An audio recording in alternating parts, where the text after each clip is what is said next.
ഇന്ത്യയുടെ സാംസ്കാരിക പൈതൃകം അത് വീണ്ടെടുക്കാനുള്ള ശ്രമങ്ങൾക്ക് വൻ വിജയമാണ് നേടിയത്. അന്താരാഷ്ട്ര കള്ളക്കടത്തുകാർ അമേരിക്കയിൽ എത്തിച്ച 657ഓളം പുരാവസ്തുക്കൾ അത് അമേരിക്ക ഇന്ത്യക്ക് കൈമാറി. ഏകദേശം 117 കോടി രൂപയോളം, അതായത് $14 മില്യൺ മൂല്യമുള്ള പുരാവസ്തുക്കളാണ് Manhattan district attorney Alvin Bragg രാജ്യത്തിന് കൈമാറിയത്.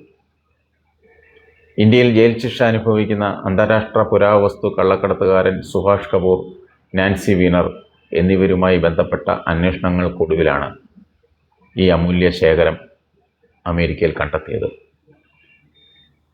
ഇന്ത്യയിലെ ക്ഷേത്രങ്ങളിലും പുരാതന കേന്ദ്രങ്ങളിൽ നിന്നുമൊക്കെ നിയമവിരുദ്ധമായി മോഷ്ടിക്കുകയൊക്കെ ചെയ്ത ശില്പങ്ങളും ചിത്രങ്ങളും ആഗോളതലത്തിൽ സ്വകാര്യ വ്യക്തികൾക്കും ഗ്യാലറികൾക്കും ഇവർ വിറ്റിരുന്നു.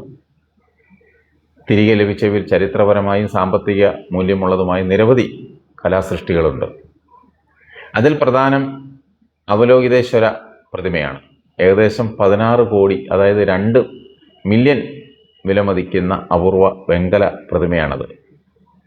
സിംഹങ്ങൾ താങ്ങുന്ന സിംഹാസനത്തിൽ താമരപ്പൂവിന് മുകളിലിരിക്കുന്ന രൂപത്തിലാണ് ഇത് നിർമ്മിച്ചിരിക്കുന്നത്.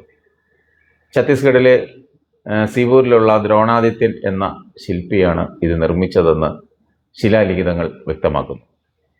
982 മോഷണം പോയ ഈ പ്രതിമ 2014 ന്യൂയോർക്കിലെ ഒരു സ്വകാര്യ ശേഖരത്തിൽ നിന്നും അമേരിക്കക്കാർ കണ്ടെത്തിയത്.